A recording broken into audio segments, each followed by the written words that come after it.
강서구청장 선거의 여당 참패 책임은 윤석열 대통령에게 있다. 대법원 유죄 확정으로 구청장 지위를 잃은 자를 3개월 만에 특별 사면해줘서 다시 구청장에 도전할 수 있게 해준 장본인이기 때문입니다. 선거 후 대통령의 목소리를 어디서도 들을 수 없었지만 조선일보가 전언이라며 선거 결과에서 교훈을 찾아야 한다는 말을 했다고 전했습니다. 이런 말을 진짜 했다면 전형적인 유체이탈 화법이고 황당한 인식입니다. 조선일보가 아무리 대통령 권위를 세워주려고 해도 이미 너무 많은 말과 행동을 듣고 봐버렸습니다. 대통령실 고위 관계자가 했다는 말이 더 귀에 박힙니다. 작은 선거에 호들갑 떨릴 아니다. 윤 대통령이 직접 한 말처럼 귀에 착 감깁니다. 노종면의 뉴발 지금 출발합니다.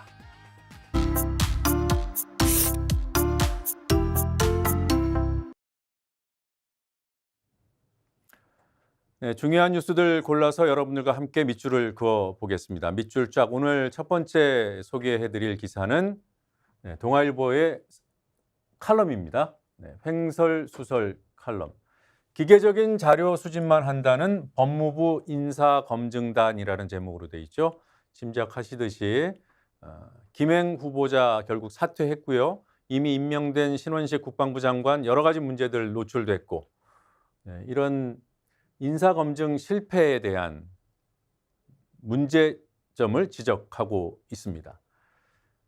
제가 이 칼럼을 소개하는 이유는 강서구청장 선거에서 여당이 참패해서일까요? 아니면 결국 또 김행 후보자가 너무 많은 의혹 때문에 낙마해서일까요? 그동안 잠잠하던 언론들이 조금씩 인사검증 실패의 책임을 묻는 기사들을 싣고 있습니다. 오늘은 동아일보가 칼럼으로 비록 저강도지만 문제를 짚고 있습니다. 기계적인 자료 수집만 한다. 이건 한동훈 장관이 국정감사장에서 한 말입니다. 책임 회피성 일종의 비겁한 발언으로 평가받습니다. 야당 의원들이 인사검증 실패 책임에 대해서 추궁을 하니까 법무부의 그 1차 검증 기구인 인사정보관리단, 법무부 장관 산하에 있는 그 기구가 사실은 인사검증 자료 수집만 기계적으로 하고 또 검증도 기계적으로 해서 대통령실에 넘기는 일까지만 한다, 이렇게 책임을 축소했습니다. 자, 이런 한동훈 장관, 법무부의 비겁한 책임 회피와는 또 다른 차원에서 동아일보는 어떤 문제점들이 있는지 지적하고 있습니다. 그 해당 조직의 역할이 자료 취합으로 한정된다면 뭐하러 그런 의심과 반대를 무릅쓰고 법무부에다가 그 조직을 뒀냐. 1년 전에 이 조직이 만들어질 때 한동훈 장관 대통령이 예뻐해서 권력을 키워주는 거 아닌가? 주요 고위 공직자들 한동훈 거쳐서 임명하게 만드는 거 아닌가? 이런 의심들이 있었잖아요. 그때 한동훈 장관이 시스템을 개선하는 거다. 투명하게 검증하겠다. 이런 취지라고 답변했습니다. 거기에 대해서 동아일보는 이렇게 지적합니다. 그런 법무부의 당초 설명과 달리 국회에서 검증 과정을 물어보면 늘 이렇게 빠져나갔어요. 통상적으로 업무를 했다. 답을 안 한 겁니다. 투명한 검증, 그럼 절차도 투명하게 공개해야 되고 또 문제가 있으면은 상세하게 설명을 해서 국민적인 의혹을 해소해 줘야 되잖아요. 그런데 김행 후보자의 의혹, 그 많은 사람들이 문제 있다고 평가한 그 의혹들에 대해서 조금만 들여다봤으면 알았을 텐데 도대체 법무부는 뭐 했나라고 물어보면 답변을 하지 않습니다. 인사검증단이 출범한 지 1년 4개월이 지났는데 이 조직이 왜 거기 있는지, 한동훈 밑에 있는지, 법무부에 있는지 의문이다. 의문뿐이겠습니까? 책임을 져야 할 상황. 국민적 지탄이 생기면 책임질 상황도 생기지 않겠나. 이게 누구 얘기라고 했습니까? 한동훈 장관이 작년 7월에 한 말입니다. 지금 그 시점이에요. 다음 기사 보겠습니다. 강서구청장 선거 이후에 여당 참패로 끝난 선거 결과가 나온 이후에 보수 언론, 보수 매체에서도 정부를 향해서, 윤석열 대통령을 향해서 비판하고 또는 조언하는 그런 내용들이 지면에 매체에 실리고 있습니다. 조선일보 대통령과 여당 안 바뀌면이라고 했죠. 바꾸라는 거죠. 어떻게 바꿔야 되냐. 지금 조선일보가 문제로 지적한 것은 대통령실과 여당의 소통 시스템의 문제입니다. 거의 작동하지 않고 있다. 이건 뭐 대한민국 사람들 다 아는데 이걸 굳이 사설에다가 적을 필요가 있겠어요? 뭐 적어서 나쁜 건 아니죠. 근데 다 알아요. 적극적으로 민심을 살펴야 한다. 대통령과 여당이 이에 응답하면 지지할 것이고 응답하지 않으면 완전히 등 돌린다. 이것도 원론이죠.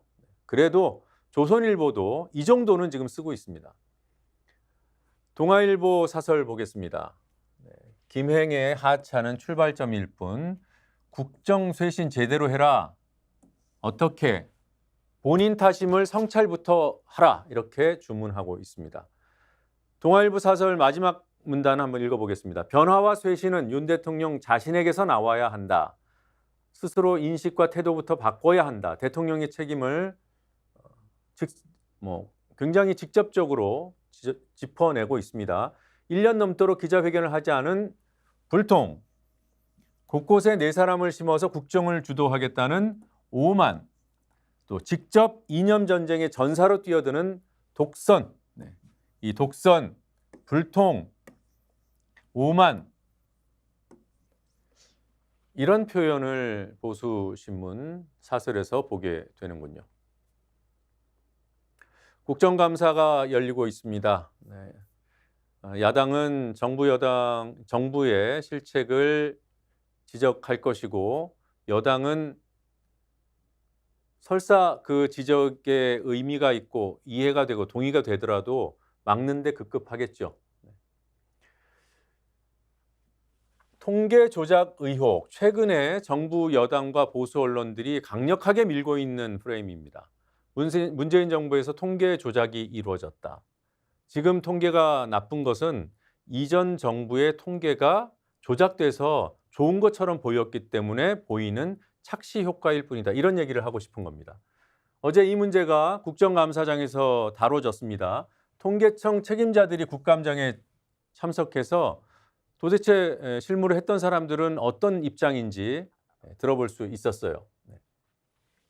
가중치 적용, 그러니까 수치를 조작하는 것 또는 수치를 만들어내는 산식을 조작하는 것, 가중치 적용에 관해서 청와대가 관련됐다는 증거가 없다. 그리고 통계청장을 패싱했다. 그러니까 외압이 들어와서 통계청장을 패싱하고 이런 기준들을 바꿨다. 이것도 통계청장이 승인할 의무가 있었던 부분에서는 문제가 없었다라는 그런 답변을 했고요.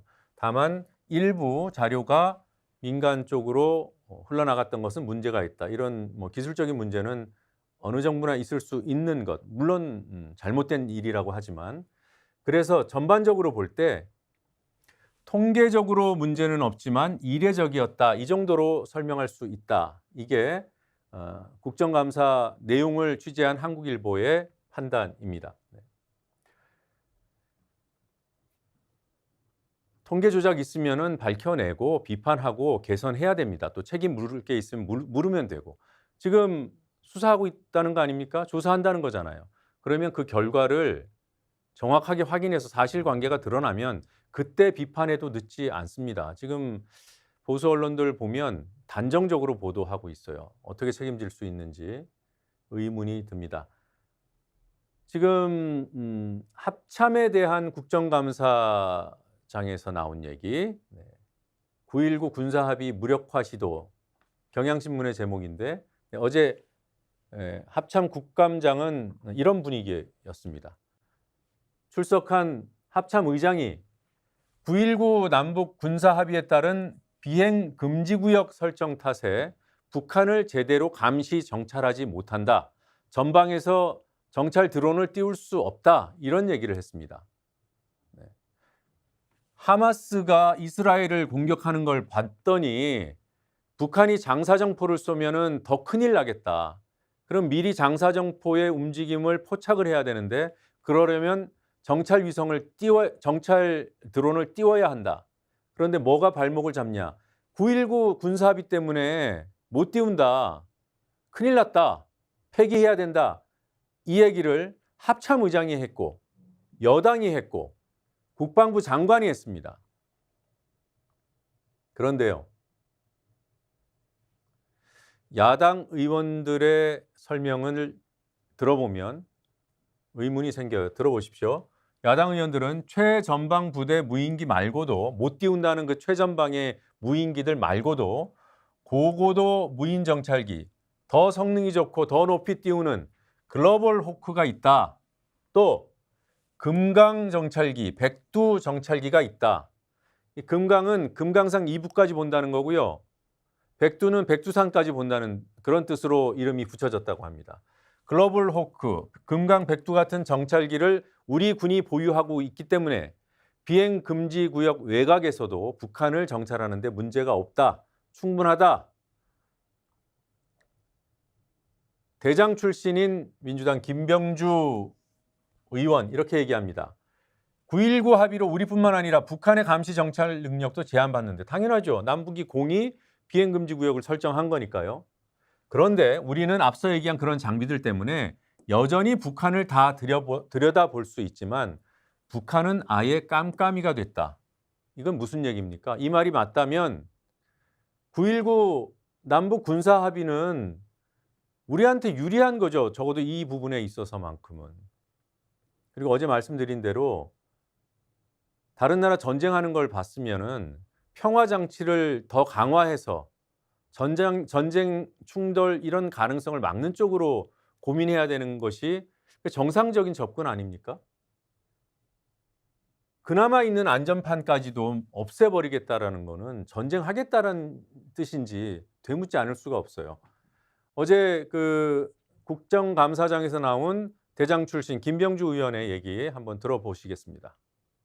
군사 합의가 돼서 비행금지 구역이 됐을 때 우리가 1.5에서 시력이 한 1.4 정도 떨어지는 반면에 북한은 0.4에서 0.1도 안 될 것이다. 그래 우리는 다 그래도 볼 수 있는데 북한은 까막눈이 된다. 이게 결론이었어요. 네, 여러분도 이 결론에 동의하시는지 모르겠습니다. 자, 이렇게 대결을 강조하고 대결 쪽으로 몰아가는 정부의 행태, 역사 흔적 지우기 쪽에서도 우려가 깊습니다. 여러분들 잘 아시는 홍범도 장군 흉상 이전 문제, 그리고 또 병행에서 일어났던 백선엽 장군, 친일파죠. 백선엽 장군의 친일 기록 삭제 문제. 이런 사안들을 들여다보면 독립운동가들의 흔적을 지우고 친일파를 복권시키는 이런 쪽으로 윤석열 정부가 움직이고 있는 것은 아닌가. 보훈부가요. 백선엽 장군이 지금 현충원에 국립현충원에 안장돼 있는데 그 안장 기록을 검색하면 친일파 기록이 나옵니다. 왜? 공식적으로 친일파로 인정된 사람이기 때문에. 그런데 그 기록이 유족 의사에 반하여 기재돼 있으면 유족의 명예훼손 또는 인격권 침해를 야기하는 것은 아닌가, 이런 인식을 가지고 보훈부가 외부법률사무소에 질의했어요. 친일행적 기재가 유족 또는 참백에게 편의 증진이라는 안장자 검색란의 운영 취지에 부합하는가? 제가 참백객이면 이 사람이 정말 여기 안장될 사람이 맞는지 검색해보고 싶을 것 같아요. 제 편입니다, 그거는. 이런 거를 법률사무소에다가 왜 묻죠? 한겨레는 답정너 자문을 받았다라고 설명하고 있습니다.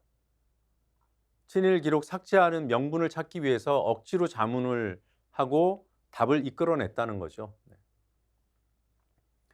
윤석열 정부의 이런 태도, 스탠스, 한국에서는 부정, 일본에서는 긍정이 많다. 뭐 지금 말씀드린 이런 역사 문제 이외에도 후쿠시마 오염수 문제, 강제징용 문제 이런 것들이 다 얽혀서 한국 정부의 한일 관계 입장이라는 게 정립이 되는 거죠. 한국 정부의 태도를 보면 어떤 판단을 하게 되는 거죠. 한국 국민들은 어떤 판단을 할까? 일본 국민들은 어떤 판단을 할까? 동아시아 연구원이라는 한국 단체와 일본의 싱크탱크인 겐론 엔피오가 매년 한일 상호 인식 조사를 하고 있답니다. 올해 한국에서는 1,008명, 일본에서는 1,000명이 응답한 결과가 여기 있습니다. 네.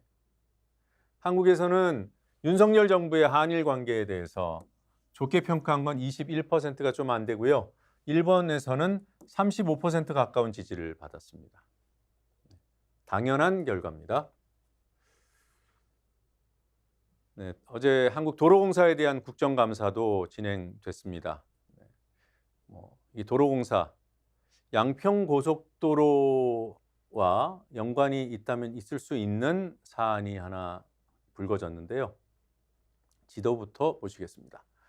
지금 보고 계신 이 지도는 민주당 이소영 의원이 질의하면서 띄운 지도입니다. 여기는 양평 강상면 일대를 비추고 있어요. 김건희 로드, 서울 양평 고속도로. 자, 지금 여기 이렇게 선 그어진 이곳이 서울 하남 쪽에서 와서 양평에 지금 있는 이 중부 내륙 고속도로와 접하는 이른바 서울 양평 고속도로의 국토부 변경 종점입니다. 국토부가 바꿔버린 종점이에요. 원래는 이 위쪽으로 간다고 했죠. 이렇게 올라가는 것을 이쪽으로 틀어버렸습니다. 네.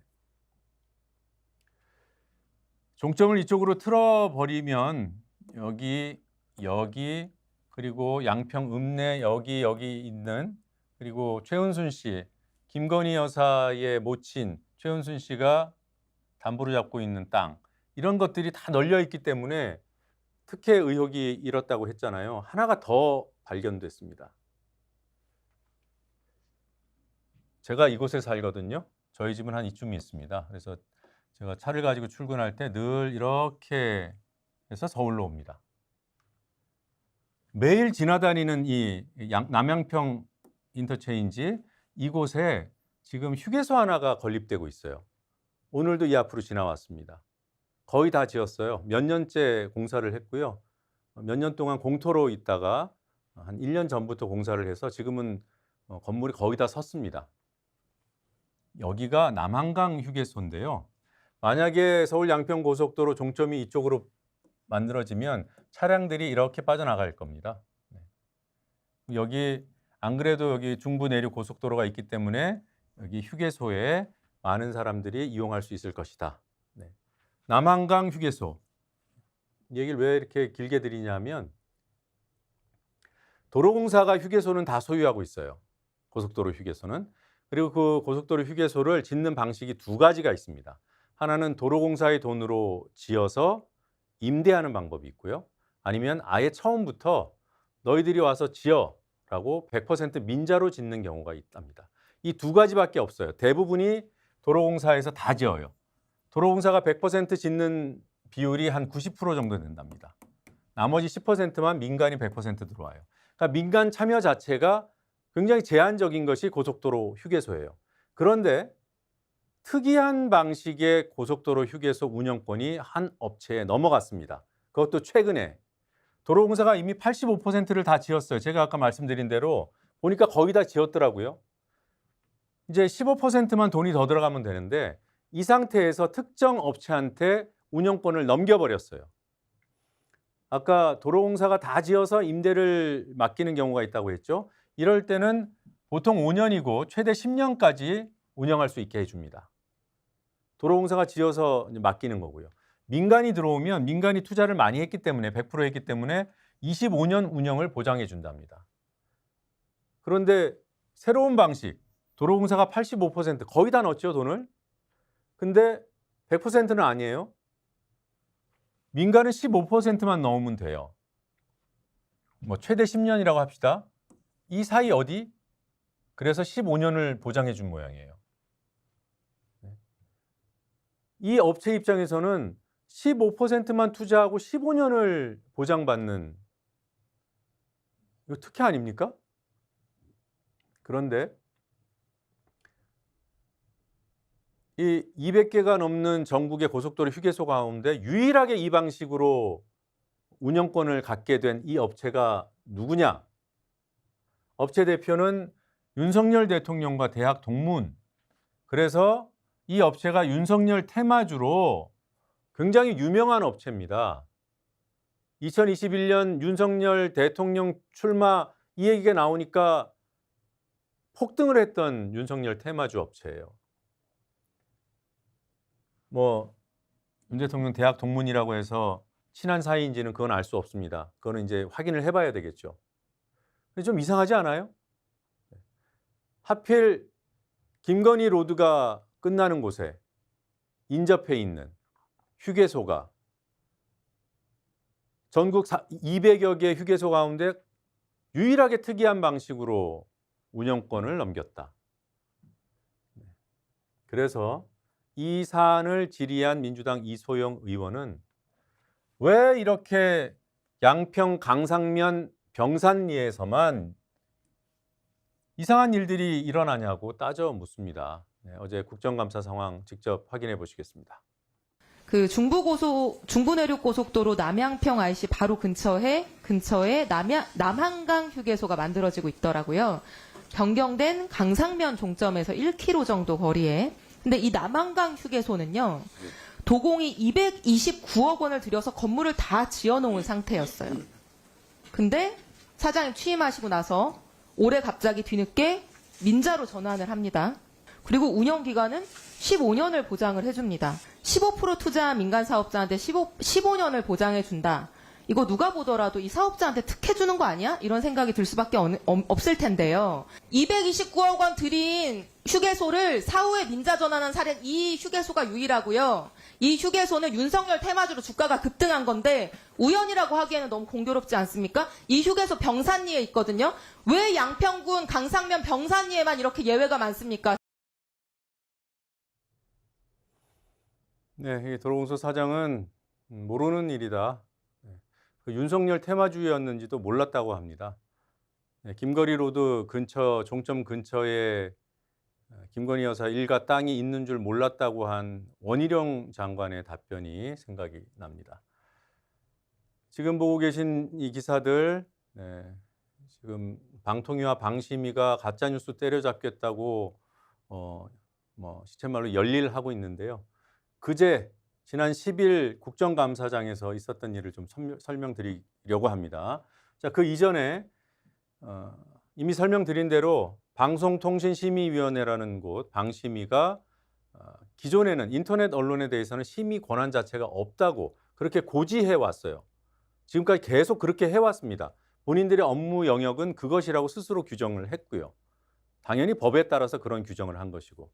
그런데 방심위가 이 사람으로 위원장이 바뀌었잖아요. 유일임으로.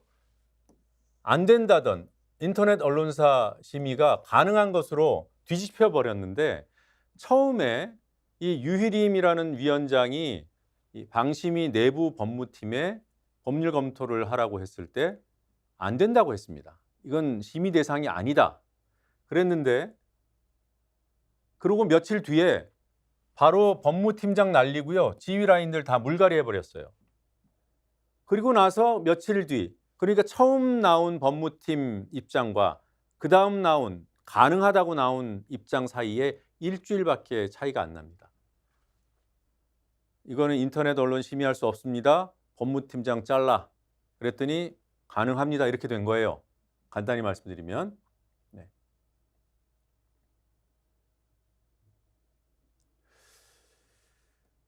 자, 국회 국정감사위에서 이런 것은 위헌이다 이런 지적을 했더니 참석했던 이동관 방통위원장은 법적인 문제가 없고 문제가 될 경우 책임지겠다고 얘기했어요. 이 내용 꼭 기억해 두시기 바랍니다.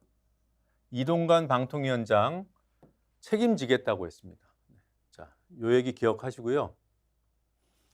자, 인터넷 언론, 인터넷 매체 이거는 그것이 방송통신심의위원회이기 때문에 통신 플랫폼도 심의할 수 있다라는 거예요. 근데 여러분 아시다시피 여러분들이 아는 모든 언론사는 인터넷 매체를 가지고 있습니다. 조선일보 인터넷판이 있어요. 유튜브가 있어요. YTN 방송만 하는 게 아니라 유튜브 방송도 합니다. 모든 신문 방송사들이 인터넷 플랫폼을 활용하고 있습니다. 이 유일임 위원장의 방심위 입장이라면 뉴스타파만 심의하는 게 아니라 모든 언론을 심의할 수 있어야 돼요. 그렇죠? 그래서 민주당 국정감사위원이 유일임 위원장한테 물었습니다. 중앙일보, 조선일보 이런 뭐 소위 말하는 어떻게 보면 뭐 메이저라고도 하지만은 정부 여당의 다른 언론에 비해서 상대적으로 가까운 언론들 이건 어떻게 할 거냐라고 했을 때 유일임 위원장은 뭐라고 답변을 할까요? 직접 확인하시죠. 조선일보나 중앙일보 등 페이퍼 신문도 인터넷판은 정보통신망을 통해서 전송되기 때문에 방송통신심의위원회에서 심의하겠다. 그런 취지시죠? 굉장히 과도한 해석이고요. 아니야. 또 한 가지. TV 방송 있지 않습니까? 예. 유튜브에 나오죠? 예. 유튜브에 나온 정보통신망이죠? 지금은 TV 방송의 경우 유튜브에 나오는 건 저희들이 해당이 되지 않고 있습니다. 아니 왜 정보통신망에서 돌아가는 건데 지금 망법을 확대 해석하셔가지고 예. 법률 자문을 받아보니까 정보통신망을 통해서 움직이는 모든 데이터, 영상은 방심을 할 수 있다고 판단하신 거 아닙니까? 근데 가짜 뉴스에 우려가 있는 컨텐츠의 경우에서 선택적으로 하지 마시라니까. 예. 기대행정기관에서 왜 이렇게 자의적 선택적으로 합니까? 행정을 누구 마음대로 자기 마음대로 합니까?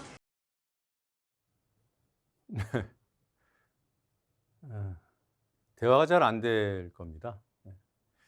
이날 국정감사장에 방심위에 팀장 한 분이 출석을 해서 발언을 했습니다. 이 팀장은 다른 팀장, 동료 팀장 10명과 함께 그렇게 총 11명이 이 가짜뉴스 심의가 문제될 수 있다, 언론 탄압이 될 수 있다라고 경고하는, 조언하는 그런 성명을 냈던 분 중에 한 명인데요. 성명이 나오기 전에 개인적으로도 내부의 의견을 피력했던 분이고 그분이 국정감사장에서 한 얘기를 제가 잠시 대신 읽어보겠습니다. 가짜뉴스 관련해서 위원회는 독립심의기구이기 때문에 민간 독립심의기구입니다. 그 심의 결정이 사회적 합의에 따른 법률 및 규정의 근거를 둬야 한다고 생각한다. 사람이 바뀌고 위원장이 바뀐다고 해서 그동안 심의하지 않았던 기준과 원칙들이 바뀌어버리는 것은 옳지 않다. 사람이 바뀐다고 해서 원칙과 기준이 바뀌면 안 된다. 지극히 당연하고 상식적인 얘기. 그런데 아까 직접 들었습니다만 유일임 위원장 뭐라고 합니까? 인터넷도 통신망을 사용하기 때문에 심의할 수 있다고 자기네들이 판단해놓고 조선일보, 중앙일보는 대상이 아니라잖아요. 가짜뉴스 우려가 없다잖아요. 가짜뉴스를 심의하겠다는 데서 가짜뉴스 우려가 있는지 없는지를 왜 먼저 예단을 합니까? 창피합니다.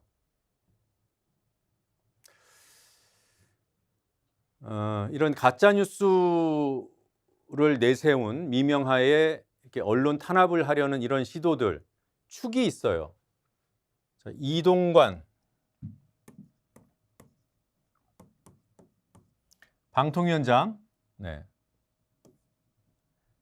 아까 보셨던 유희림 방심위, 방통위, 방심위, 그리고 여당에 김장겸이라는 사람이 있습니다. 이동관은 MB맨이죠. 네, 뭐 동아일보 기자 출신이라고 하지만 MB 정부 때 청와대 대변인부터 홍보수석했던 사람이고요. 유희림 YTN 자회사 사장했던 사람이고요. 여당 국민의힘에 있는 김장겸 MBC 사장 출신입니다. 이 김장겸에 대한 대법원 확정 판결이 나왔습니다. 노조활동, MBC 노조에 대한 부당한 개입, 김장겸, 안광한 MBC에서 사장을 했던 사람들이에요. 유죄 확정.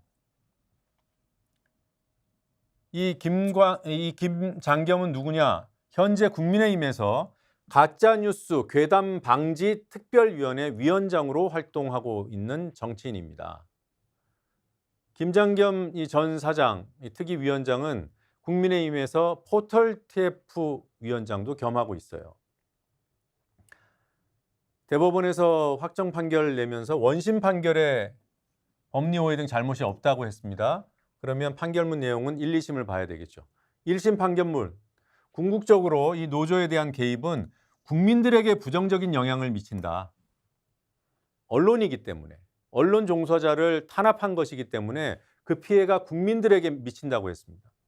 2심 법원, 우리 사회의 워치독으로 감시자 역할을 해야 할 언론사가 정작 내부 노사 관계에서는 기본 원칙을 무시하고 부당 노동 행위를 한 매우 심각한 사안이다. 이런 사람들이 가짜 뉴스를 때려잡겠다고 합니다.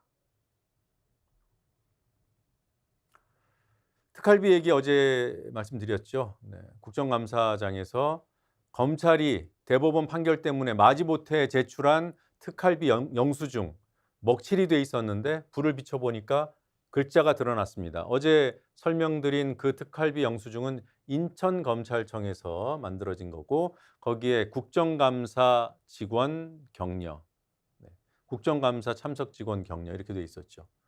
자, 비슷한 내용의 문제 격려금 영수증들이 또 발견됐습니다. 지금 이 검증 작업을 하고 있는 시민단체와 언론들이 있어요. 거기서 어제 기자회견을 했습니다. 의정부지검 고양지청에서 사용한 이 특활비 내역을 전수조사했답니다. 고양지청에서 낸 내역이 869건인데 이 가운데 761건을 판독했습니다. 한 80% 정도를 판독한 것 같아요. 869 가운데 761건. 네. 뭐 불 비춰보고 별 노력을 다 했겠죠. 네. 격려금으로 쓴 거예요. 펑펑.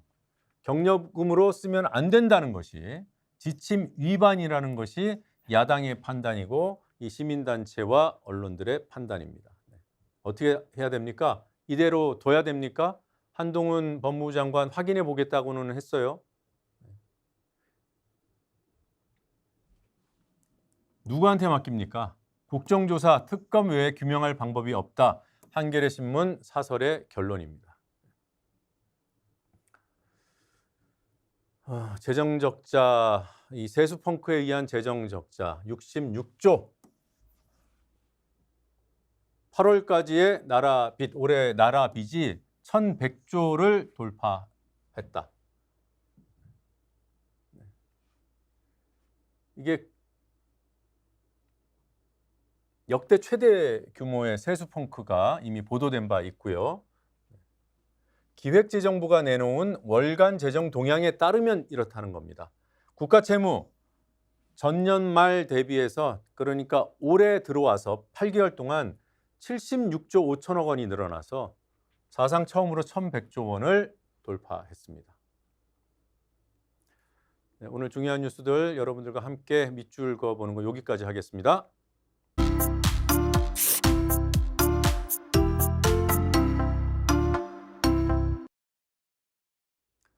네, 문제가 있는 기사들도 한번 살펴보고 발라보겠습니다. 네.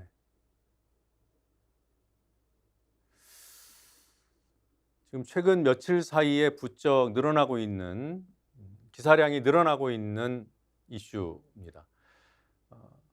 뉴스타파의 지난 대선 직전 김만배 녹취록 보도에 대해서 검찰도 여당도 또 일부 언론도 가짜 뉴스라고 단정을 하고 지금 여론몰이를 하고 있죠. 수사는 수사대로, 여론몰이는 여론몰이대로. 그런데 또 다른 사안이 불거졌어요. 이재명 대선 캠프로 향하는 검찰의 가짜 뉴스 수사, 조선일보 보도입니다. 네. 2011년도 대검 중수부의 윤석열 수사팀이 수사한 부산저축은행 수사, 거기에서 대장동 브로커 조우형이를 봐줬다는 의혹이 수사 무마 의혹이라고 말씀드렸죠. 그때 윤석열 수사팀장의 상관이 최재경 당시 대검 중수부장이었습니다.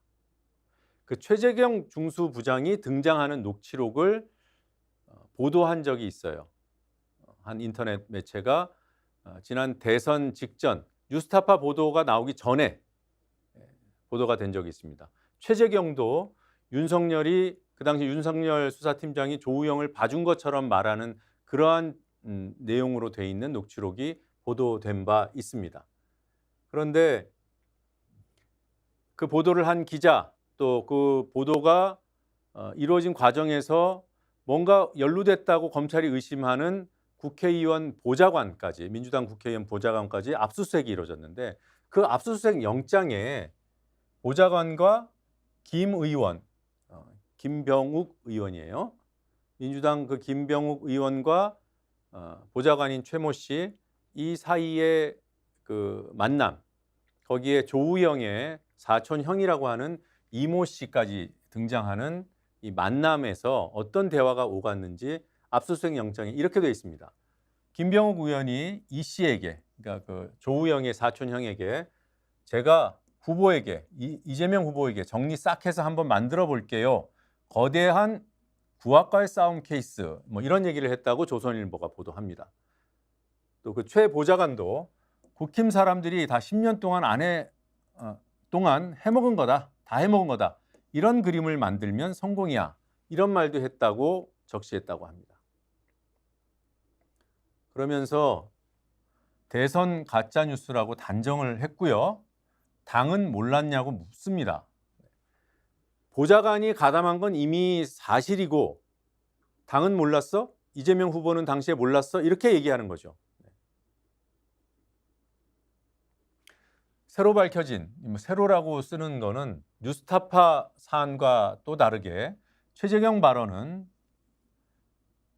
보좌관이 마치 자기가 최재경인 것처럼 속여서 대화를 꾸며놓고 그걸 보도하게 만들었다 이렇게 단정하고 있는 겁니다. 조선일보가 검찰 압수수색 영장에 포함되어 있다고 얘기하는 김병욱 의원의 발언 또 최 보좌관의 발언이 사실이라고 전제한다면 김 의원이 그랬죠. 이재명 후보에게 정리해서 싹 보좌관 그림 만들면 성공. 자, 뭔가를 뭐 꾸미는 것 같은 뉘앙스는 느껴지나요? 네. 자, 이 말의 뜻을 어떻게 해석할 수 있는 것인가? 전 두 가지를 검토해 봐야 된다고 생각합니다. 수사 무마 정황을 파악했으니까 이제 대선에 활용해 보자. 이런 뜻일 수도 있고요. 아니면은 조선일보가 검찰이 생각하는 대로 수사 무마 정황, 이 정황 자체를 조작하자. 정리 싹 하자, 뭐 그림 만들자. 이게 다 조작이라는 거죠. 앞에 거를 조작해서 대선에 활용하자냐, 아니면 앞에 것이 뜻하지 않게 확인이 됐으니까 대선에 활용하자는 거냐, 이 두 가지로 해석할 수 있는 것, 이게 후자라고 지금 조선일보와 검찰은 얘기하고 있어요. 근데 이 근거를 아직 제시하지 않고 있습니다. 그 다음에 최재경으로 보도됐던 음성, 보좌관이 얘기한 거라고 조선일보 단정했잖아요. 이게 확인된 건가요? 저는 아직 들어보지 못했습니다. 들어보지 못했을 뿐만 아니라 당연히 검증을 못 해봤어요. 이 부분 검증이 돼야 될 것 같아요. 만약에 최재경이 아니라 보좌관의 음성이 맞다면 당연히 잘못된 보도죠. 비판받아 마땅하죠. 최재경 음성이 아니라면 그런데, 정말로 아니라면 문제는 맞는데 어떤 성격의 문제인가? 녹취를 전달하는 과정에서 착오가 혹시 있었나? 검찰은 아니라고 보는 거예요. 네. 그러면 기자를 속였거나 최재경이 아닌데 최재경인 것처럼 야, 우리가 중요한 거 입수했어 하면서 넘겼나? 그렇게 흘렸나? 속였거나 아니면 기자하고도 공모를 했거나 이런 가능성들이 있는 거죠. 가능성은 다 있어요. 근데 무엇인지 아직 어떤 근거를 가지고 판단했다는 내용은 어디에도 나오지 않습니다. 그리고 기자. 제가 그 기자가 작년, 그러니까 대선 직전에 쓴 기사를 다시 한번 봤습니다만 당사자 확인 취재한 내용이 안 나와요. 안 했나? 했는데 반응을 못 들었나? 이런 부분도 확인을 해봐야 됩니다. 그리고 끝으로 만약에 해당 기자가 공모를 했다면, 그 보좌관과 공모를 했다면 최근에 좀 이상한 일이 있었어요. 뉴스타파 보도에 대한 검찰과 여권 언론의 공격이 집중되니까 이 기자가 자신의 SNS에다가 과거 최재경 녹취를 취재했다고 그렇게 했던 그 보도를, 문제 보도를 다시 게시했습니다. 다시 게시하면서 이건 뭐냐라고 물었어요. 그때 조작을 한 당사자라면 그런 기사를 지금에 와서 굳이 게시를 했을까 하는 그런 의문은 듭니다. 자, 그럼에도 불구하고 핵심은 저는 여기에 있다고 봅니다. 국회의원이 한 얘기, 보좌관이 한 얘기가 도대체 어떤 의미를 갖고 있는 것인가. 거기에 대한 어떤 논리 흐름, 또 근거 제시가 없는 상황에서 지금 정황 자체를 조작해서 대선에 활용하자 이렇게 해석하고 있는 보도는 저는 문제가 있다고 봅니다. 만약에 지금 검찰이 의심하는 대로 이게 맞다. 밑에 게 맞다. 그러면 다시 제가 정리해서 여러분들께 문제가 있음을 전해드리겠습니다. 이런 사안들 굳이 앞서서 판단하실 필요 없어요. 사실관계 보도가 나오고 여러분들이 판단하시고 그 다음에 비판하셔도 늦지 않습니다. 지금은 일단 사실관계가 적어도 이 정도는 규명이 돼야 판단을 할 수 있다, 이런 말씀을 드립니다. 네. 지금 여당이 혼돈에 빠졌다. 네. 그리고 그럼에도 불구하고 책임지는 사람이 없다. 이런 상황 규정, 정리 너무 당연하고 자연스럽죠. 동아일보의 보도도 혼돈의 여당, 중앙일보의 보도도 책임론만 시끌시끌하지 아무도 책임지지 않는다, 이렇게 비판하고 있습니다. 근데 조선일보의 기사는 사뭇 달라요. 김행 여가부 장관 후보자 자진 사퇴했다는 부분을 보도한 내용에서도 윤석열 대통령이 선거 결과에서 교훈 찾아야 된다는 뭔가 객관적인 입장에, 제3자적인 입장에서 권위 있는 사람이 훈계하듯이 교훈을 얻어야 돼, 이런 지위를 부여하고 있는 기사로 보입니다. 다른 언론들은 이런 혼돈에 빠지고 강서구청장 선거에서 패했기 때문에 그동안 이른바 재고 있다가 임명을 포기할 수밖에 없었다, 이렇게 보도하고 있는데 조선일보는 김행 후보자 사퇴는 사퇴고 또 강서구청장 선거에서 진 건 진 거고 결과에서 교훈을 찾아라라고 이 강서구청장 선거 참패의 제1원인자고 주체 중에 한 명인데 객체화하고 있습니다. 구청장 선거 한 곳이지만 어떤 선거든 결과에서 교훈을 찾아야 한다고 말한 것으로 알려졌다. 누구한테 전해 들은 거예요. 직접 이 목소리를 들은 사람이 없습니다. 기자 중에는. 자, 뉴시스 기사 한번 보시겠습니까? 좀 더 키울게요. 뉴시스가 만난 대통령실 고위 관계자는 조금 전에 본 대통령의 발언이라고 알려진 그 내용과는 전혀 내용도 뉘앙스도 다릅니다. 구청장 선거 결과에 호들갑 떨 일 아니야. 앞에서는 작은 선거지만 교훈을 얻으라는 거잖아요.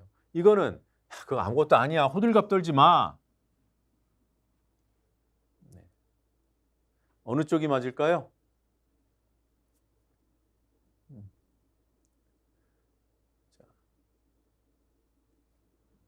어찌됐든 여권은 책임도 져야 되지만 반성도 해야 되고, 그러면 이제 앞으로 여당이 보여주는 모습에 따라서 유권자들이 또 평가를 하겠죠. 그런데 이 강서구청장 선거 임박해서부터 보여주고 있는 여당의 태도, 그 선거 임박해서 보여준다, 그 시점의 의미는 뭐냐면 패색이 짙었을 때, 그때 이상한 일이 있었잖아요. 강서구청장 선거 하루 전에 국정원이 선관위 보안 점검 결과를 발표하면서 해킹 가능성이 있다. 선거 개표 결과가 조작될 수도 있다라는 그야말로 무시무시한 결과를 공표해 버렸어요. 그걸 바로 받아서 여당에서는 부정선거 음모론을 연기를 피웁니다. 그리고 심지어 사전투표를 폐지해버려야 된다는, 사전투표를 하면 이 사전투표 취지가 뭡니까? 좀 더 많은 사람들이 이 바쁜 이 복잡한 사회 생활에서 투표일 하루로는 부족하니까 가급적 많은 사람들이 투표해서 투표율을 높이자, 민의를 좀 더 많이 수렴하자, 이런 취지잖아요. 그래서 투표의 편의성을 높이는 방향으로 제도가 마련되어 왔습니다. 근데 사전투표를 실시해 봤더니 여당에 불리한 거예요. 선거마다 그렇습니다. 투표에 조금 더 적극적인 의사를 가진 사람들, 이런 사람들 사전에 투표했는데 뚜껑을 열어보면 여당이 늘 부족해요, 표가. 그러니까 사전투표를 아예 없애면 여당이 유리할 것이다라고 정말 단순 무식하게 생각하는 것 같습니다. 정말로 이런 단순 무식한 주장을 하는 것인지 직접 확인을 해보죠. 유상범 국민의힘 수석 대변인의 얘기를 들어보겠습니다. 선관위 선거 시스템 개선이 신뢰성을 갖출 수 없다면 기존 선거제도의 변화까지 검토될 수밖에 없습니다. 네, 이 녹취에는 안 나와 있는데 사전투표 폐지할 수도 있다는 얘기를 합니다. 네. 이 기사도 좀 문제가 있어 보여요. 윤 대통령의 발언을 전하고 있는 조선일보 기사 하나 더 보겠습니다. 네. 윤 대통령이 발언을 전하는데 이번에도 알려졌답니다. 네, 알려졌다. 누구한테 들었는지 듣고 썼는데 전해 들은 얘기를 이렇게 제목에다 올렸어요. 근데 의미가, 이걸 보면 윤석열 대통령은 총선에 개입 안 하는구나, 공천에 개입 안 하는구나, 이 얘기를 일방적으로 전달하고 있습니다. 참모 누구든 출마할 수 있고 그러나 경선을 해야 된다. 원론적인 얘기. 그런데 굉장히 공정하고 중립을 지키는 대통령의 모습이에요. 윤심에 따른 전략 공천 없다, 선을 그었다, 이렇게 또 조선일보가 인용부 없이 자신들의 평가로 얘기해 줬어요. 뭐 길게 얘기할 필요 없이요, 하나만 얘기합시다. 경선만 하면 윤심이 안 들어가나요? 그래서 강서구청장 후보 김태우는 굳이 대법원 확정 판결 3개월 만에 특별사면 복권시켜가지고 강서구청장 후보 경선 참여시켰습니까? 김태우는 경선을 안 했나요?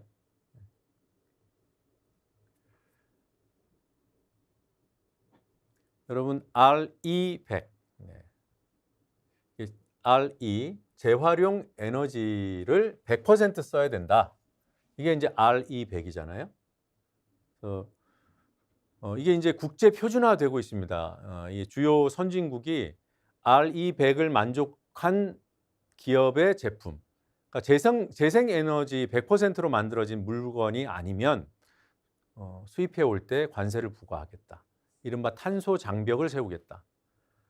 그러니까 RE100, 그러니까 재생에너지를 가지고 공장을 가동해서 물품을 생산해서 유럽 등에 수출을 해야 되는데 그 기준을 만족시키지 못하면 가격을 올려서 팔 수밖에 없는 거예요. 관세를 물고. 그런데 우리나라 기업들이 거기에 맞춰 가야 되지 않겠습니까? 수출로 먹고 사는 나라니까. 그런데 우리 정부가 RE100 아니야, CF100 합시다 이러고 있어요. 카본 프리 100, 탄소가 없는 에너지. 탄소만 없으면 돼. 재생에너지가 탄소 없는 거죠. 그런데 또 있어. 그게 바로 원자력 에너지, 수소 에너지. 이런 원자력 에너지도 써서 만든 물품은 우리 그냥 거래합시다. 이거를 윤석열 정부가 세계를 향해서 얘기하고 있어요. 우리는 원전 수출도 하고 건설도 하고 비중 높일 거야. 그래서 탄소 안 쓸게. 그러니 우리 거 사줘. 그거는 설사 외국에서 사준다면 또 얘기 될지 모르겠어요. 근데 그런 나라가 없어요. 다른 나라들은 다 RE100을 하겠다는데 대한민국만 CF100을 한다 그러면 이거 어떻게 할 건데요? 그런데 CF100을 밀고 나가겠답니다. 그래서 국제 표준으로, 국제 기준으로 올려보겠다고 유엔 총회 가서도 얘기하고 대통령이 심지어 한국이 주도하는 탄소 중립 실천 동맹이라는 거를 출범시켰어요. 네. 자, 전 세계 기업들 다 들어와. 12일에 어제 출범했습니다. 조선일보가 그걸 아주 열심히 홍보해주고 있습니다. 한국 주도 좋죠. 네, 보수 극우 이쪽에서 보면 와 한국이 주도해. 무탄소 연합 출격했습니다. 그랬더니 삼성, SK 등 주요 기업 12개 기관이 뭉쳤다. 아주 긍정적인 표현들로 뭔가 에너지가 충만한 기사를 만들어냈습니다. 한국일보 같은 내용을 설명하고 있는데요. 삼성, SK, 현대차 등 참여키로 담백하게 전하고 있습니다. 이 기사 이렇게 띄워주고 홍보해주는 이 기사가 왜 문제인가? 아까 말씀드린 대로 이 CF100은 윤석열 정부의 생각이에요. 이게 국제 표준이 되려면 만약에 설사 설득되는 나라가 있더라도 시간이 많이 걸릴 겁니다. 우리의 주요 교역 국가들은 RE100을 요구하고 있어요, 이미. 그런데 한국의 재생에너지 생산 비율 목표를 낮춰버렸잖아요, 오히려. 원자력 높이겠다고. 원자력 이런 문제만 생각하면 원자력 높이더라도 재생에너지를 같이 높이면 기업들이 입는 피해는 좀 줄일 수 있을 거예요. 그런데 재생에너지 낮추고 원자력을 키우겠다고 하면 국제 기준에는 언제 맞춥니까? 그런 문제가 있는 거예요. 원전 추가만 강조한 한국형 CF100을 해외 기업 소비자들이 인정해 줄 가능성은 누가 봐도 희박하다. 여기에 대해서 정부가 반박을 하고 싶겠지만 반박이 안 돼요. 우리나라 기업들도 이미 알고 있어요. 당장 기업들의 호응도가 낮다. 조사 결과가 있습니다. 전국경제인연합회 정경련이 지난 6월에 조사한 거예요. 제대로 알지도 못하고 아직 홍보도 안 돼 있고 82.4%가 참여할 의향이 없답니다. 참여할 의향이 없답니다. 없다. 네? 참여할 의향이 없다.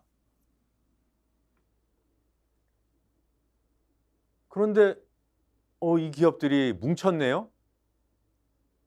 끌려나간 거 아닙니까?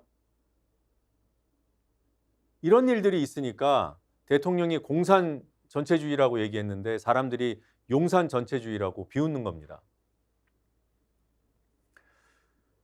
네, 오늘 제가 여러분들과 함께 살펴볼 기사들 이제 다 봤고요.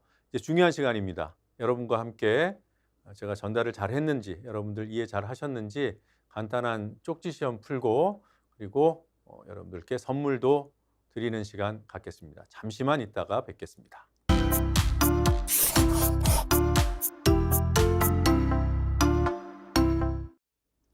네, 쪽지 시험 풀어보겠습니다. 문제 출제하죠. 먼저 1번 문제.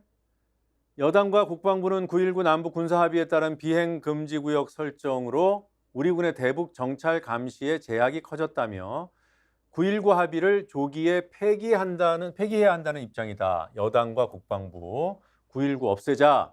하지만 야당에서는 북한은 깜깜이가 됐지만 정찰 감시를 못하게 돼서 우리는 여전히 다 들여다본다. 우리 군이 보유한 고고도 무인 정찰기인 무엇과 금강 백두 정찰기가 북한을 압도하고 있다. 이런 설명입니다. 이 빈칸에 들어갈 이 무인 정찰기, 고고도 무인 정찰기의 이름은 글로벌 헐크, 글로벌 쇼크, 글로벌 호크. 네, 6개 문제 다 들으시고 숫자 6개를 한 줄로 기입해 주셔야 응모가 되는 겁니다. 2번 출제합니다. 일제 괴뢰국인 만주국의 간도 특설대 장교 출신으로 항일 세력 소탕 임무를 수행해 친일파로 판정됐으며 본인도 회고록에서 해당 사실을 인정한 이런 사람이 있어요. 한국전쟁 장군. 국가보훈부가 그의 친일 기록을 삭제해서 논란을 빚었죠. 보훈부는 삭제 명분을 확보하기 위해 외부의 법률 검토를 진행하면서 친일 기록 유지가 유족의 명예훼손 또는 인격권 침해에 해당한다는 식으로 답변을 유도했다는 지적을 받습니다. 지금 현충원에 묻혀 있는 이 장군의 이름은 박정희, 백선엽, 전두환. 자, 3번 문제 같이 풀어보겠습니다. 전국의 고속도로 휴게소는 도로공사가 지어서 민간에 5년 동안 임대하는 경우가 대부분 90% 정도 된다고 했죠. 5년 임대 기본이고 최장 10년까지 늘 수는 있습니다. 하지만 일명 어디 근처에 지어지고 있는 남한강 휴게소라는 곳은 도로공사가 이미 85%를 지어놓고 민간에 무려 15년의 운영권을 줬어요.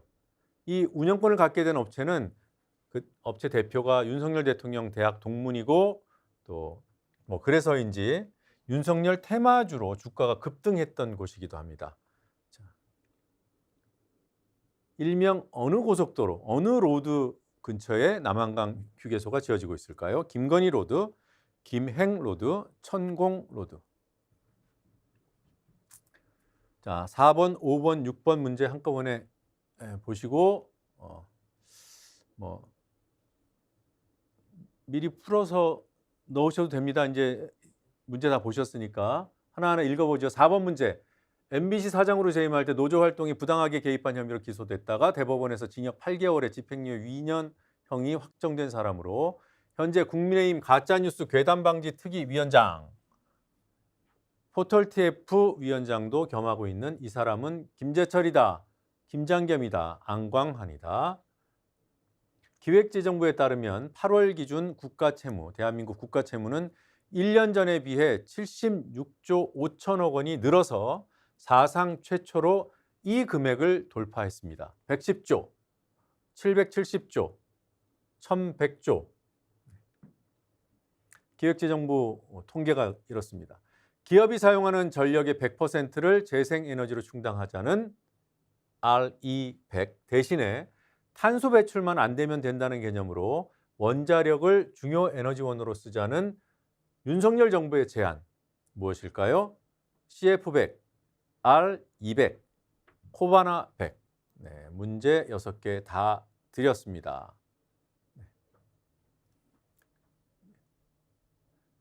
별로 어렵지 않죠? 네. 문제는 중요한 건 속도입니다. 빨리 답을 올리신 한 분께, 여러분들께 못 드려서 정말 죄송하고요. 한 분께 선물을 드리고 있습니다. 지금까지 오늘까지 이제 5회째고요. 이 쪽지 시험 선물 증정하는 시간은 앞선 4차례에서 한 분씩 모두 4분께 저희가 준비한 작은 선물을 발송해 드릴 예정입니다. 일부는 이미 발송을 했고요. 어떤 상품인지 또 어느 분께 발송을 했는지 잠시 보여드리겠습니다. 네, 하단에 지금 나가고 있는데요. 선물이 곧 도착할 예정이에요. 지금 4분이 매일 한 분씩 선정이 됐습니다. 정답을 정확하게 가장 먼저 올려주신 분들입니다. 뱅사기님, 또 힘내라 한국님, 한우긴님, 최영희님 이렇게 4분께 전달할 예정이고요. 2분은 그 주소 응답을 주셔서 발송을 이미 했고 2분은 아직 답변을 안 주셨습니다. 답변 오는 대로 발송을 하겠습니다. 그리고 저희가 매주 목요일에 발송을 해요. 그 전주 한 주 동안에 있었던 당첨자들, 정답 선정자들 한꺼번에 일주일에 한 번씩 발송하고 있습니다. 오늘 정답 맞췄는데 왜 바로 안 오지? 이렇게 매주 목요일에 발송한다는 점 미리 말씀을 드리겠습니다. 그리고 이 선물을 협찬해주고 있는 곳이 광화문 살롱인데요. 아래 구매 문의 전화번호도 나가고 있으니까 참고하시기 바랍니다. 자, 오늘 문제 다 푸셨죠? 네. 답변 어느 정도 올라왔는지 한번 보겠습니다. 정답이 321 231 321 231. 네, 만도리님 맞고요. 시라소니님도 맞춰주셨고 뱅사기님이 우리 당첨자 선정자 중에 한 분이신데 오늘 또 참여를 해주셨습니다. 심은정님도 321 231 맞고요. 안젤라님도 321 231 맞습니다. 네, 빠르네요 하신 거 보니까 답변을 쓰려고 했는데 이미 정답이 나와 버려서 안타까워하시는 것 같습니다. 네. 그리고 네, 뒤에는 이제 앞에 정답자가 나와 버리니까 이제 그 뭐라고 할까, 의욕이 없어지신 건가요? 이렇게 조금 늦더라도 선물을 줄 수 있는 방법을 한번 저희 고민을 해보겠습니다. 선물 드리는 것도 중요하지만 같이 풀어보고 이렇게 참여하는 게 어쩌면 더 중요할 수도 있어서 여러분들이 조금 더 참여할 수 있는 그런 동인이 되는 그런 장치가 없을까 한번 고민해 보겠습니다. 참여해 주신 여러분들 정말 고맙습니다. 네.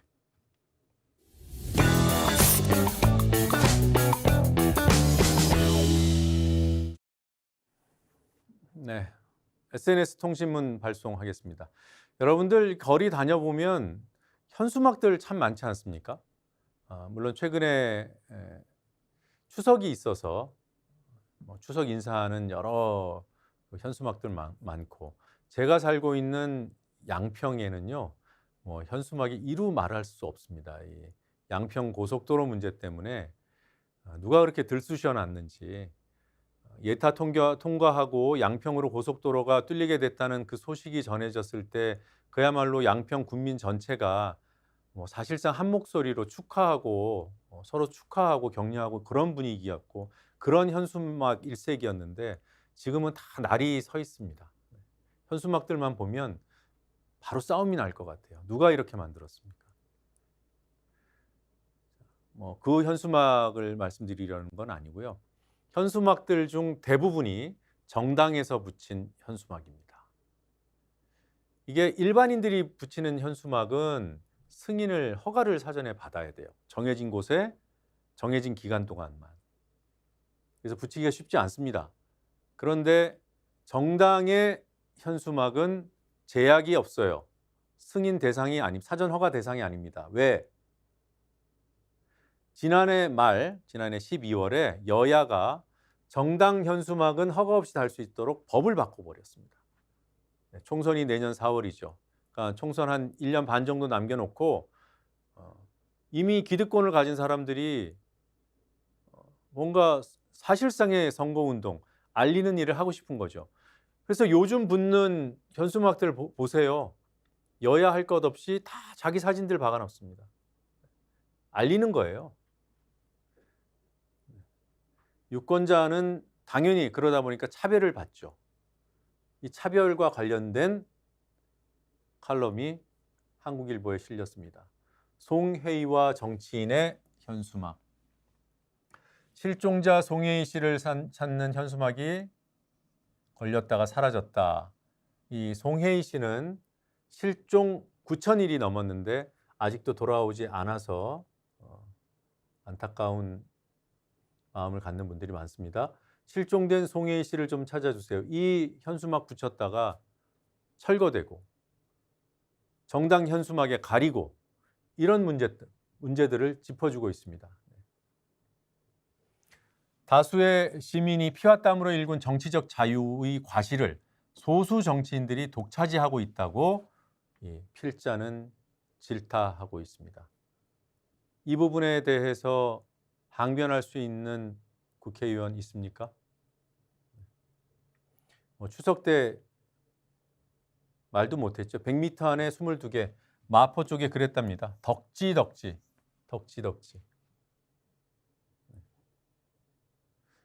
정치적인 의사표현 중요하죠. 그런데 하려면 같이 하거나, 이 칼럼에 보면 아주 깔끔한 통제보다 지저분한 자유로움이 더 낫다. 좋은 표현이고 공감이 되는 표현입니다. 보기 싫다고 막 다 치워버리고 노점상 철거하고 이런 부분들이 과연 인간적인 행정인가 여기에 대한 의문들이 있었죠. 그런데 자유로움을 만끽하려면 같이 해야지 왜 자기들만 합니까? 이제 예산 정국이 옵니다. 예산 놓고 늘 여야가 나눠먹게 했다는 비판이 잇따랐어요. 쪽지 예산 나오고. 그런 게 또 있지 않을까 감시해야 되고. 선거법 협상 진행 중입니다. 거대 정당들 자기 입맛에 맞게 선거법을 시대 역행하는 방향으로 하지 않는지 유권자들이 감시해야 됩니다. 다른 방법이 없습니다. 네. 오늘 통신문은 현수막을 주제로 여러분들께 발송해 드렸습니다. 네, 이번 주 뉴발 순서 여기서 마치고요. 다음 주 월요일에 인사드리겠습니다. 고맙습니다.